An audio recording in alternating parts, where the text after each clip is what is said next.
습니다. 주님의 장막이 이곳에 함께 하십니다. 할렐루야, 할렐루야. 함께 이제 말씀 나누도록 하겠습니다. 2차 세계대전 당시 미국 정부는 전쟁터에서 고군분투하는 군인들을 지원하기 위하여 대규모 육고기를 태평양과 유럽, 전지 등으로 보내었습니다. 이로 말미암아 미국 본토 내에서는 돼지고기와 소고기의 공급량이 줄어들게 되었습니다. 이로 말미암아 뉴욕 한 식당가에서는 고기가 부족하여 말고기로 만든 햄버거가 등장했습니다. 그리고 여기저기서 가금류의 암시장이 성행하고 있었습니다. 이때 정부는 이 문제를 어떻게 해결할까 고민하다가 그 당시 미국인들이 먹지 않는 내장육을 먹일 방법을 찾았습니다. 그래서 내린 결론은 간, 콩팥과 같은 내장육이 일반 고기와 비슷하게 맛과 모양과 냄새가 나도록 조리하는 방법을 국민들에게 가르쳐야겠다라고 결론을 내렸습니다. 그래서 미드로프와 파이 형식으로 조리할 수 있는 레시피를 미국 전역에 보급하였습니다. 정확히 10년이 지나고 나서 식탁에서는 이 내장육을 빼놓을 수 없는 미국의 좋은 음식으로 자리 잡게 된 것입니다. 찰스 두이그라는 작가는 그가 쓴 습관의 힘이란 책에서 이것을 바로 샌드위치 기법이다 라고 이야기합니다. 샌드위치 기법이란 새로운 습관을 익숙한 것처럼 만드는 방법을 말합니다. 오늘 성경 본문 역시 똑같은 의미는 아니지만 이 로마서가 샌드위치 기법으로 되어 있습니다. 오늘 아침에도 우리 박 목사님 이렇게 얘기했는데 오늘 교인들 돌아가셔서 샌드위치 꼭 드시기 바랍니다. 로마서 가운데 우리가 알고 있는 익숙한 의의 복음, 하나님의 은혜의 복음 한 사이에 하나님의 진노와 죄악을 기록함으로써 복음을 극대화시키는 문학적 장치입니다. 오늘날 교회 가운데 솔직히 복음이 인기가 없고 또 복음에 능력이 나타나지 않는 이유는 자신이 얼마나 죄인인지 그 절실함을 깨닫고 있지 못했기 때문에 그렇습니다. 여러분, 성령께서 오시면 제일 먼저 죄에 대해 책망하십니다. 그리고 의에 대하여 가르쳐 주십니다. 그렇기 때문에 우리는 복음을 듣기 전에 나쁜 소식, 우리가 얼마나 죄인이며 하나님이 얼마나 진노하시는지를 먼저 알아야 하는 것입니다. 이것은 단순히 한 편의 설교를 통하여 자신이 얼마나 죄인인지를 알 수 없습니다. 하나님께서 서서히 그분의 임재를 숨기심으로 말미암아 나의 실존이 드러날 때 그제서야 그 은혜를 깨닫게 되는 것이죠. 저는 오늘 여러분들과 함께 설교라기보다는 이 로마서의 한 단락을 정리하고 공부하는 시간으로 갖도록 하겠습니다. 여러분, 로마서는 먼저 따라합시다. 상황서신, 바로 상황 가운데 기록된 말씀입니다. 그래서 항상 이 로마서나 바울이 쓴 서신을 볼 때는 기록 목적과 배경을 알아야 합니다. 사도 바울이 예루살렘에서부터 일루리곤까지 오늘날 유고슬라비아까지 복음을 편만하게 전파했습니다. 그래서 더 이상 복음 전할 곳이 없었습니다. 그래서 바울은 서바나 스페인 선교의 꿈을 꿉니다. 이때 이 선교에 로마 교회가 동역자가 되어달라고, 후원자가 되어달라고 쓴 선교 편지가 로마서입니다. 그리고 로마 교회 안에는 유대 그리스도인과 이방 그리스도인들이 함께 어우러져 살고 있었는데 그들 사이에 다툼이 발생했습니다. 그래서 예수님께서 너희를 용서한 것처럼 서로 용서하라고 쓴 편지가 바로 로마서인 것입니다. 바울이 그 당시 눈이 좋지 않아서 더디오라는 동역자가 대필해줬고, 그리고 겐그리아 교회 아주 신실한 여집사인 베베가 이 로마서를 가지고 전달한 것입니다. 여러분, 항상 로마서를 볼 때마다 이 기본적인 상황과 현실을 기억하시고 볼 수 있길 소망합니다. 그러면 우리가 이제 본격적으로 이 죄에 대한 단락을 하나씩 보도록 하겠습니다. 우리 말씀 1장 18절 말씀입니다. 우리 다 같이 읽겠습니다. 시작.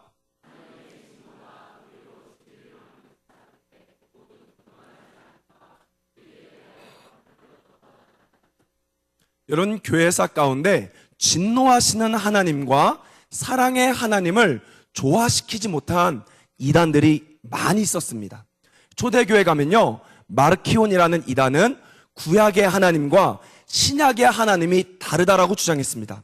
그래서 그는 의도적으로 성경에 하나님의 진노라는 부분을 삭제시켰다라는 것이죠. 오늘날 보면요, 우리 여호와 증인들 있죠. 이 여호와 증인들도 사랑의 하나님만 알고 진노의 하나님을 몰라서 그들은 지옥을 믿지 않습니다. 그리고 전쟁을 하지 않아 군대에 가지 않는 것입니다. 그런데 오늘 분명히 성경은 하나님은, 따라합시다, 하나님은 진노하신다. 그 진노의 하나님을 말하고 있다는 것이죠. 아니, 여호와 라파의 하나님, 일의 하나님, 치유의 하나님, 기적의 하나님, 도와주시는 하나님, 그 좋은 하나님이 도대체 왜 진노하게 되었을까요?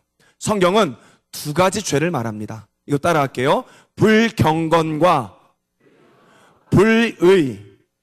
이 두 가지 때문에 하나님은 진노하고 계십니다. 불경건이란 아세베이아, 헬라어 아세베이아로서 아라는 것은 모모가 아니다. 그리고 세보마이라는 것은 예배하다. 쉽게 말하면 하나님을 예배하지 않는 것, 하나님을 인정하지 않는 것, 바로 그것 때문에 하나님은 지금 진노하고 있다는 것이죠. 제가 예전에 미국에 한번 갔을 때 비행기를 타고 그랜드 캐년을 지나간 적이 있습니다. 이때 저도 모르게 주 하나님 지으신 모든 찬송 안 부르겠습니다. 죄송합니다. 이런 찬양이 나온다는 것이죠. 거대한 자연 앞에 우리는 찬양이 나오는 것입니다. 왜 그렇습니까? 하나님께서는 온 피조 세계에 하나님을 알만한 것들을 보여주셨다는 것이죠. 이것을 뭐라고 말합니까, 여러분? 따라합시다. 일반 계시, 자연 계시. 그래서 하나님을 믿지 않는 사람조차도 이 피조 세계를 보면 하나님을 볼 수 있다는 것이죠. 여러분 혹시 임사호천이란 말 들어보셨습니까? 바로 죽을 고비가 오면 믿지 않는 자도 하나님을 찾는다라는 것이죠. 나 같은 죄인 살리신 이 찬송가를 만든 존 뉴튼 역시 무신론자였다가 풍랑 가운데 죽을 위기에 처했을 때 하나님을 만나게 되었습니다. 우리 종종 신방 가보면요, 믿지 않는 남편들이 있습니다. 그런데 집안에 어려움이 생겨요. 그럼 꼭 이런 말 합니다. 이번 일만 해결되면 제가 하나님 열심히 믿겠습니다. 이 병만 고쳐주시면 제가 교회 나가겠습니다. 다른 말로 이야기하면 뭐죠? 하나님을 알고 있어요? 모르고 있어요? 알고 있다는 것이죠. 많은 사람들은 하나님을 다 알고 있음에도 불구하고 그분을 찾지 않고 도리어 피조 세계를 우상 숭배하고 있습니다. 그래서 하나님이 진노하고 있는 거예요. 여러분, 대구에 가면 평화시장이 있습니다. 거기 가면요, 닭똥집이랑 순대국밥이 유명해요. 제가 예전에 아침에 대구에 있는 교회에서 사역하고 있을 때 눈이 억수같이 왔습니다. 그래서 눈을 쓸고 첫 손님으로 이 순대국밥집에 간 거예요. 밥을 맛있게 먹고요, 계산하려고 이렇게 카드를 딱 내미니까 이 아줌마가 마수 이러는 거예요.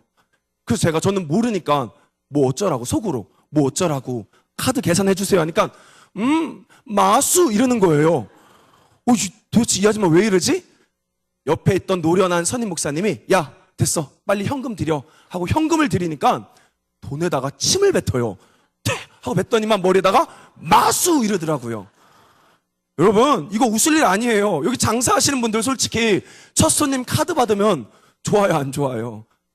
우리는 다 이렇게 하나님이 공급해 주는 것, 하나님이 살아계시는 것 알면서도 마수 믿고 있고요. 그리고 병원에 가면 왠지 모르게 사나오면 찝찝해서 4층도 다 F층으로 바뀌어 있고요. 우리는 다 그렇게 우상 숭배하고 있는 것입니다. 생각해 보세요. 만약에 제가 여러분을 4층 444호에 입원시키면 기분 어떨 것 같으세요? 이거 아무것도 아니거든요. 하나님을 믿는다고 하지만 우리는 이렇게 작은 것조차 우상 숭배하며 살고 있다는 것이죠. 그래서 하나님은 이 불경건의 죄 때문에 지금 첫 번째로 진노하고 계십니다. 근데 놀라운 사실은 여러분, 하나님은 이것을 심판하기 위하여 내버려 두신 거예요. 우리 요한계시록 22장 11절 말씀. 요한계시록 22장 11절 말씀. 우리 한번 같이 읽겠습니다. 시작.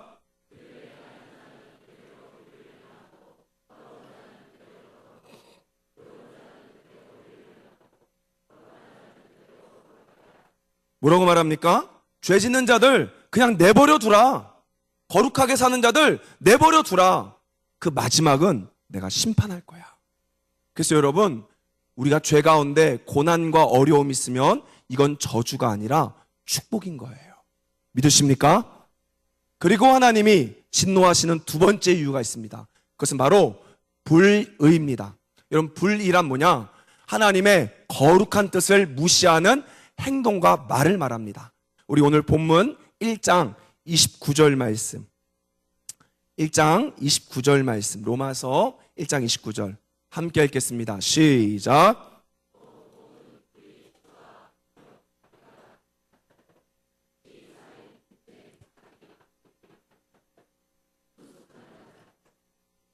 우리 일상 가운데 범죄하고 있는 이 죄악들을 나열하고 있습니다. 여러분, 전 농림부 장관이었던 김성훈 장관이 있습니다. 김성훈 장로님 아니고 김성훈 장관. 이 김성훈 장관이 민중신학자였던 함석헌 선생님이 민주화 집회를 이렇게 주도하고 있을 때 이런 질문을 합니다. 드디어 선생님도 정치하시렵니까? 라고 묻습니다. 이때 함석헌 선생님이 뭐라고 말한 줄 아십니까? 아주 명언을 했습니다. 정치란 덜 나쁜 놈을 뽑는 거고 더 나쁜 놈은 도태시키는 거다. 다시, 정치란 덜 나쁜 놈을 뽑고 더 나쁜 놈은 도태시키는 거다. 이 땅 가운데 좋은 놈 하나도 없다라는 거예요. 이 땅 가운데 믿을 사람 하나도 없다라는 것입니다. 여러분, 혹시라도 투표 가운데 누구 뽑아야 될지 모릅니까? 그러면 누가 덜 나쁜지 그거 보고 뽑으시길 바랍니다. 우리가 상황과 조건만 안 맞았을 뿐이지 숟가락 들 힘만 있으면 모든 인간은 정욕 때문에 추악, 시기, 분쟁, 다툼, 음란, 악함, 도덕질, 이게 우리 삶 가운데 다 깔려 있는 것이죠. 여러분, 고신대 가면요, 성령론의 대가이신 박영돈 교수님이란 분이 계십니다. 이분 엄청 인격도 좋고요, 능력도 어마어마해요. 근데 이분이 2년 전에 페이스북에 이런 글을 남겼습니다. 내가 60이 넘었는데도 솔직히 나보다 젊은 뛰어난 신학자가 있으면 시기가 났고, 설교 더 잘하는 후배가 있으면 그를 꼭 깔아뭉개고 싶었다라고요. 제가 깜짝 놀랐습니다. 그렇게 대단한 목사님, 그렇게 위대해 보이는 신학자조차도 60이 넘었는데 여전히 뭐가 있다? 시기가 있다라는 거예요. 여러분, 옆에 사람 부러워하지 마세요. 옆에 남자, 옆에 아내 부러워할 필요 없습니다. 우리는 다 까놓고 보면 하나님의 거룩한 뜻을 무시하는 불의의 죄에 빠져 있는 것이죠. 그런데 우리 주님은 우리를 너무 사랑하셔서 그대로 내버려 두지 않고 우리의 삶 가운데 어려운 환경과 고난을 통해 회개할 기회를 주십니다. 아멘. 여러분, 히브리서 보면요, 정말로 아버지는 사랑하는 아들에게 징계한다라고 말했어요. 만약에 우리 삶 가운데 징계가 없다라고 하면 그것은 사생자이며 버림받았다 라고 말한다는 것이죠. 저는 20살에 한국 대학생 선교회 CCC라는 단체에서 제자도에 헌신하고 나서부터요, 너무나 신기한 게 그때부터 저희 집안이 이렇게 기울어지기 시작했습니다. 제가 그냥 여러분 좀 졸리신 것 같아서, 사실 저희 집안이 좋은 집안이었어요. 제가 늘 맨날 뭐 이렇게 아버지 가끔씩 디스하니까 아유 뭐 그러나 보다 하지만, 그 당시 저희 집에 제규어 다임노라는 외제차, 제트스키, 할리데이 데이비슨 울트라 클래식, 그 다음에 찌푸차, 이게 4개가 있었어요. 놀라지 마세요. 그런데 진짜 타임이 너무 이상합니다. 2002년도 예수 믿고 제대로 믿고 나서부터요, 1년마다 하나씩 없어지는 거예요, 그게. 그러면서 빨간 딱지가 오고 저희 집안이 와르르 무너졌죠. 약 5년간 깊은 터널의 시간을 지났습니다. 그러면서요, 저는 그때 저희 가정의 죄가 무엇인지, 그리고 나의 죄가 무엇인지를 깊숙이 알게 되었습니다. 그리고 저는 사람들과의 관계 그 당시 굉장히 좋았는데 관계들이 끊기며 많은 상처를 받았습니다. 이때 제가 알았습니다. 상처받는 것은 상처에 문제가 있는 것이 아니라 나를 사랑하는 자아를 숭배하는 죄구나. 이 죄 때문에 내가 상처받는구나. 거기서 나의 심각한 문제를 알게 되었다는 것이죠. 저는 그 전까지는요, 너무 힘드니까 우리나라에서 유명한 내적 치유 다 다녔습니다. 거기 가면 막 토설기도 하라 그래요. 그런데 여러분, 그것도 중요하지만 상처의 근원은, 따라합시다, 나를 숭배하는 자아, 그것 때문에 상처받는 거예요. 누구 때문에 내가 받은 것이 아니라 나를 소중히 여기려고 하는 자아를 숭배하기 때문에 우리는 상처받는 거죠.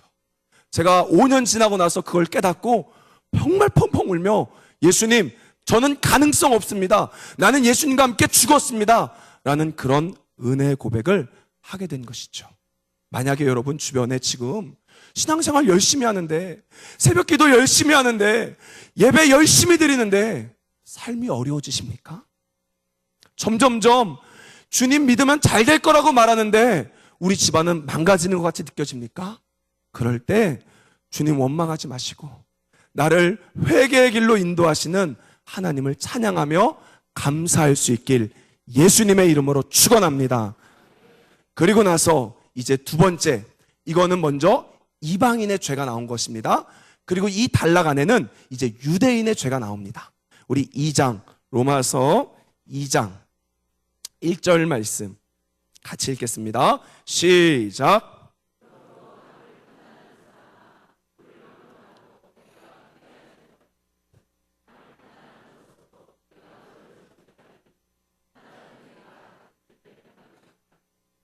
하나님을 아주 잘 알고 하나님을 예배하고 하나님께 늘 예물을 드렸던 유대인들은 선민의식에 빠져서 이방인들을 비판하고 정죄하고 무시했습니다. 그런데 여러분 아십니까? 유대인 역시 불경건의 죄를 졌습니다. 아까 불경건이 뭐라 그랬죠? 하나님을 예배하지 않는 것, 하나님을 인정하지 않는 것. 아니, 생각해 보세요. 어떻게 유대인이 하나님을 인정하지 않는 죄를 졌을까요? 이유는 단 한 가지입니다. 야고보서 4장에 보면 사람을 판단하고 비판하는 것은 율법의 준행자가 아니요 율법의 재판관이다. 마찬가지로 우리가 사람을 평가하고 판단하고 비판하는 것은 바로 하나님의 자리에 올라서는 것입니다. 하나님을 무시하는 것입니다. 하나님을 인정하지 않는 것입니다. 오늘날 저를 포함한 많은 성도들이요, 그렇게 제사밥은 싫어하면서, 그렇게 절에 가서는 엎드리지도 못하면서 우리는 수많은 비판과 판단과 정죄로 우상 숭배하며 하나님을 인정하고 있지 않다라는 것입니다. 솔직히 제가 가장 많이 걸려 넘어지는 죄가 이거예요.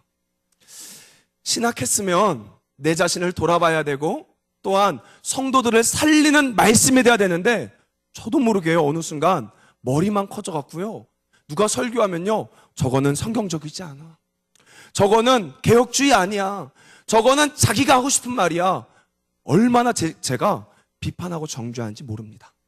여러분 기억하십니까? 예수님께서는요, 가늠한 여인 용서해 주셨습니다. 그런데 비판하고 정죄하는 바리새인을 향하여 독사의 자식들아, 독사의 자식들아, 너희가 피할 그 불길을 피할 수가 없다라고 말씀했다는 것이죠. 죄의 시작이 무엇입니까? 바로 선과 악을 내가 판단하려고 하는 그 시작에서 오는 것입니다. 여러분 혹시라도 이 말씀 듣고 기억하시면 정말 저를 위해서도 기도해 주시길 바랍니다. 그래서 우리가 이 죄가 얼마나 무시무시한지를 알아야 하는 것이에요. 우리 유다서 9절 말씀, 우리 유다서 9절 말씀 한번 우리 스크린 보고 읽겠습니다. 시작.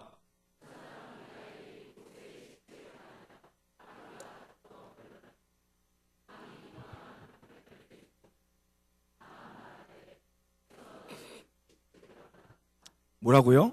천사 중에 가장 높은 천사 중 하나가 누굽니까? 미가엘이에요. 미가엘이 지금 누구와 싸웁니까? 마귀와 싸웁니다. 여러분, 미가엘 정도면 비판하고 정죄해도 되는 거 아닙니까? 그리고 그 대상이 성도도 아니고 마귀예요, 마귀. 마귀면 우리 솔직히 욕할 수 있는 거 아니에요? 저런 마귀, 이 나쁜 마귀 할 수 있는 거 아닙니까? 근데 미가엘이 뭐라고 말하죠? 내가 너를 비방하는 판결을 내리지 않고 주께서 너를 꾸짖기를 원한다. 천사장 미가엘도 여러분 비판 안 했는데, 그리고 그 마귀한테도 안 했는데, 우린 도대체 뭐라고, 나는 도대체 뭐라고 하나님의 신실한 자녀들을 비판하고 판단하고 정죄하고 말합니까? 제가 요즘에 가장 많이 묵상하는 게요, 시편에 보면 이런 말씀이 있습니다. 다윗이 이렇게 말해요. 나는 못 듣는 사람처럼 안 듣고 말 못하는 사람처럼 말하지 않았다라고. 저와 여러분이 그렇게 할 수 있길 소망합니다. 정말로 이 비판과 정죄의 죄에서 빨리 벗어날 수 있길 소망합니다. 회개할 수 있는 은혜가 임하길 소망합니다. 그럴 때 정말로 우리 교회 가운데 하늘의 문이 열릴 줄 믿습니다. 그리고 마지막으로 두 번째, 우리 유대인들도 역시 이방인과 똑같이 불의의 죄를 졌습니다. 여러분, 불의가 뭐라 그랬죠? 하나님의 거룩한 뜻을 무시하는 마음과 행동이라는 것이죠. 여러분, 원래 율법은요, 이거 한번 따라해 볼게요. 심령법과 행위법. 원래 율법은요, 마음으로 지키는 심령법과 몸으로 지켜야 될 행위법이 포함되어 있습니다. 그런데 구약에는요, 제사가 육체의 죄밖에 씻음받을 수가 없어요. 그래서 하나님께서는 한시적으로 육체에 대한 율법만 주셨습니다. 그러나 신약에 넘어가서는요, 예수님의 속죄는 육체만 씻을 뿐 아니라 마음을 씻어요. 그래서 우리 가운데 이제 율법이 육체의 행동만 아니라 마음의 죄까지도, 마음의 행동까지도 지켜야 하는 것입니다. 말씀 들어봤습니까? 옛사람에게 말한 바 내가 살인하지 말라 하였거니와 사람마다 미워하고 나가라 하는 자는 뭐라고요? 이미 살인하였다. 옛사람에게 말한 바 간음하지 말라 말하였거니와 이제 여자를 품고 마음에 음욕을 품는 자마다 간음하였다. 생각해 보세요. 저 예전에는요, 이게 이해가 안 됐습니다. 왜 구약에는 귀신이 안 나갈까? 왜 신약에 넘어와서 예수님이 오고 나서부터 귀신이 나가기 시작할까? 궁금하지 않습니까? 아니, 그러면 구약에는 귀신이 없는 겁니까? 바로 제사가 바뀌었기 때문에 그래요.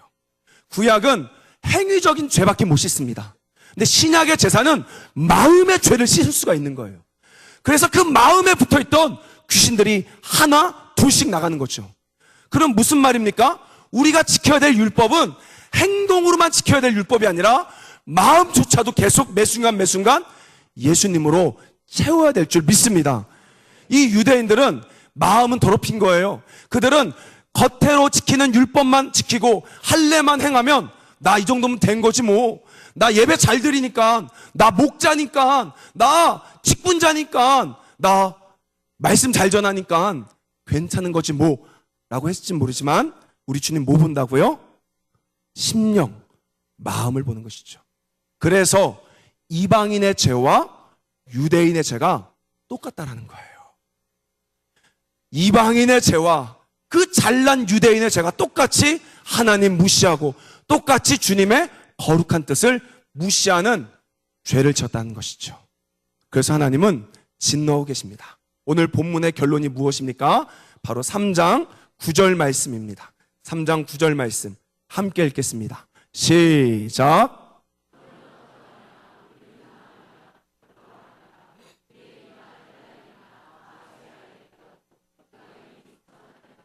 지금 모든 인류가 죄 아래 있다라고 말합니다. 여기서 죄는 하마르티아라는 헬라어인데 휘포라는 전치사가 붙어 있어요. 그럼 뭐라고 말했냐? 죄를 인격화합니다. 여러분, 죄는요, 단순히 우리가 지은 행동이 아니에요. 죄는 내가 범한 행동이 아닙니다. 죄는요, 죄의 세력이라는 인격이 있는 거죠. 그래서 사도 바울은 뭐라고 말합니까? 이것을 행하는 것은, 따라합시다, 내가 아니요 내 속에 거하는 죄니라.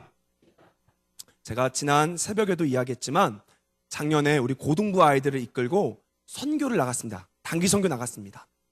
낮에는 열심히 사역하고요, 밤에는 모아서 철야 기도를 시켰습니다. 5일 동안. 아이들이요, 가능할까요? 안 가능할까요? 가능합니다. 왜? 하나님이 지배하고 있기 때문에 그래요.